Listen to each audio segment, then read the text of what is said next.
It was a quiet Tuesday morning at the Silver Spoon Diner, the kind of place where the smell of freshly brewed coffee met the low hum of tired conversations. Elijah Brooks moved swiftly between tables, balancing trays of pancakes and steaming mugs with a grace that came from years of practice. He was known not just for his efficiency, but for the quiet warmth he brought into the diner. Every customer who met him remembered his smile, gentle, genuine, and somehow comforting, even on their worst days. Elijah was 32, a former community college student whose dreams of becoming a teacher had faded after his mother's illness forced him to drop out. Life had not been kind, but he never allowed bitterness to take root. Each morning, he tied his apron, said a small prayer, and promised himself that today he'd serve not just food, but kindness. It was that quiet morning when his life, and the life of someone powerful, was about to change forever. The bell above the diner door jingled softly as an elderly man stepped inside. He looked disoriented, his gray hair tousled, his coat unbuttoned despite the morning chill. Elijah noticed him immediately. Something about the man's eyes, distant, searching, tugged at his instincts. The old man slid into a booth by the window, fumbling with the menu but not really reading it. Elijah approached with his usual warmth. "Good morning, sir. What can I get for you?" he asked. The man didn't respond. He just stared out the window, lips trembling slightly. Elijah tried again, louder this time. Still no answer. That's when he noticed the hearing aid tucked behind the man's ear, and the faint sign pinned to his lapel that read, "I'm deaf, please be patient." Elijah's eyes softened. Most people in the diner would have ignored it, but not him. Without hesitation, Elijah placed the notepad on the table and gently tapped the man's shoulder. The man turned, startled, and Elijah began to sign, slowly, clearly, beautifully fluent in American Sign Language. "Good morning. My name is Elijah. Can I get you something to eat?" The man's eyes widened, tears immediately welling up. He signed back shakily, You know sign." Elijah nodded, smiling. "Yes, sir. My mother was deaf. I learned from her." The old man exhaled a deep, trembling breath. "You're the first person who has signed to me in years," he signed. Most people just shout or walk away. Elijah felt a sting behind his eyes. "You're not invisible here," he replied softly. The man smiled for the first time, a smile that carried the weight of loneliness lifted for just a moment. Elijah brought him coffee and eggs, and as the man ate, they signed slowly back and forth. His name was Samuel. He had come to this small town to visit someone, but had gotten lost when his driver dropped him off at the wrong street. His phone battery had died, and he couldn't ask for help. Elijah offered to call a cab for him after his meal. But just as Samuel finished his breakfast, he suddenly clutched his chest and collapsed. The mug shattered on the floor, and chaos erupted in the diner. Customers screamed, some froze, and a few rushed to the door for help. But Elijah didn't hesitate. He dropped to his knees beside Samuel, checking for a pulse. Weak, fading. His training from a first aid course years ago kicked in. "Call 911, he shouted. He started CPR, his hands pressing rhythmically against Samuel's chest, his voice firm but calm. "Stay with me, sir. Stay with me." He could feel the man's life slipping away, but he refused to stop. Minutes later, paramedics arrived, taking over as Elijah stepped back, trembling and covered in sweat. Samuel was barely breathing, but alive. As they loaded him into the ambulance, Elijah ran outside, calling after them. "Please, can I go with him? He can't hear. He won't understand what's happening." The paramedic hesitated, then nodded. "Get in." Inside the ambulance, Samuel's frightened eyes darted between the machines and the masked medics. Elijah took his hand and signed gently, "You're okay. They're helping you. Stay calm." Samuel squeezed his hand weakly. By the time they reached the hospital, Elijah's own heart was pounding with exhaustion and fear. He waited outside the emergency room for hours, ignoring the ticking clock and the faint ache in his back. He didn't know who Samuel really was, just that he was an old man who needed someone to care. Hours later, a doctor emerged. "Are you family?" he asked. Elijah shook his head. "No, sir. I just helped him." The doctor's face softened. "He's stable now. He'll need rest, but he's going to make it. If you hadn't acted when you did, he wouldn't have survived." Relief washed over Elijah, and for the first time that day, he sat down, his hands trembling from adrenaline. He stayed until Samuel regained consciousness. When Samuel finally opened his eyes, Elijah was there, signing softly, "You're safe now." Tears streamed down Samuel's face. He reached for Elijah's hand, holding it tightly. "Thank you," he signed. "You saved me." Elijah shook his head. "No, sir. God saved you. I just helped a little."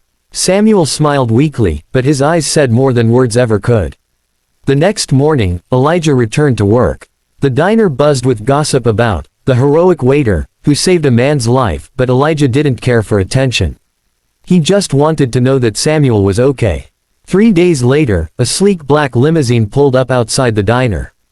The customers turned to stare as a tall, impeccably dressed man stepped out, his face hidden behind sunglasses. Elijah froze mid-step, tray in hand. The man entered the diner and looked around until his gaze fell on Elijah. "Are you Elijah Brooks?" His voice was low, controlled, with the tone of someone used to authority. Elijah nodded cautiously. "Yes, sir." The man removed his sunglasses, revealing piercing blue eyes that held both gratitude and disbelief. "My name is Andrew Langston," he said. "You saved my father's life." The diner went silent. Elijah blinked, stunned. Andrew Langston, one of the most influential billionaires in America, known for his real estate empire and philanthropic foundations. The old man he had saved was his father. I didn't know," Elijah stammered. Andrew smiled faintly. "My father doesn't talk much about family. He's been living quietly since my mother died. I didn't even know he was in this town until the hospital called." He paused, his eyes softening. "He told me everything. He said you spoke to him, in sign language." Elijah nodded slowly. "Yes, sir. My mother was deaf. I learned to talk to her that way." Andrew's expression changed, surprise, then admiration. "You don't know what that meant to him," he said. "My father lost his hearing late in life. He's been lonely, withdrawn. People treat him like a burden. But when he told me how you signed to him, how you made him feel seen again," his voice broke slightly. "You gave him back something I couldn't, human connection." Andrew reached into his coat and handed Elijah an envelope. "This is a small token of gratitude," he said. Elijah opened it and froze. Inside was a check for $50,000. His knees went weak. "Sir, I can't take this," he whispered. "I didn't do it for money." Andrew smiled. "That's exactly why you deserve it. But that's not all." He gestured toward the door, where Samuel now stood, smiling, his hands signing joyfully. "I told my son you're special," he signed. "You speak the language of hearts, not just hands." Elijah's eyes filled with tears. Andrew continued softly, "My father wants to start a foundation. To help train young people in sign language, to make the world more inclusive. He wants you to lead it." Elijah stared, unable to speak. "Me? I'm just a waiter." Samuel shook his head firmly and signed, "Number. You're a teacher, just waiting for your classroom." The diner erupted in applause as Elijah's eyes overflowed. For the first time in years, he felt seen, not for what he did, but for who he was.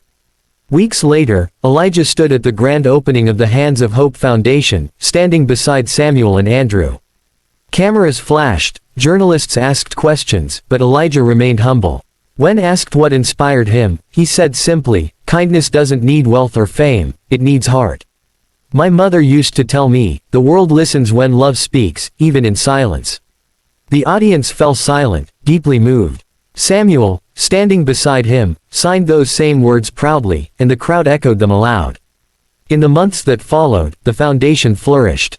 Hundreds of volunteers signed up to learn and teach sign language across the country. Elijah found his purpose, something he had almost forgotten he had. He visited schools, hospitals, and shelters, teaching people how to communicate beyond words. His story spread across social media, the black waiter who saved a billionaire's deaf father and changed the world through sign language. But Elijah never let the fame define him. He still visited the diner on weekends, sometimes to help, sometimes just to pour coffee for old friends. One evening, as the sun dipped low and the sky turned gold, Samuel sat across from him, smiling. He signed slowly, "You know, Elijah, when I lost my hearing, I thought God had taken away my voice. But you showed me that silence can speak louder than sound." Elijah smiled, signing back, "And you showed me that kindness never retires, it just finds new ways to serve." They both laughed softly, a friendship born from fate and faith. Years later, when Samuel passed away peacefully, Elijah spoke at his funeral.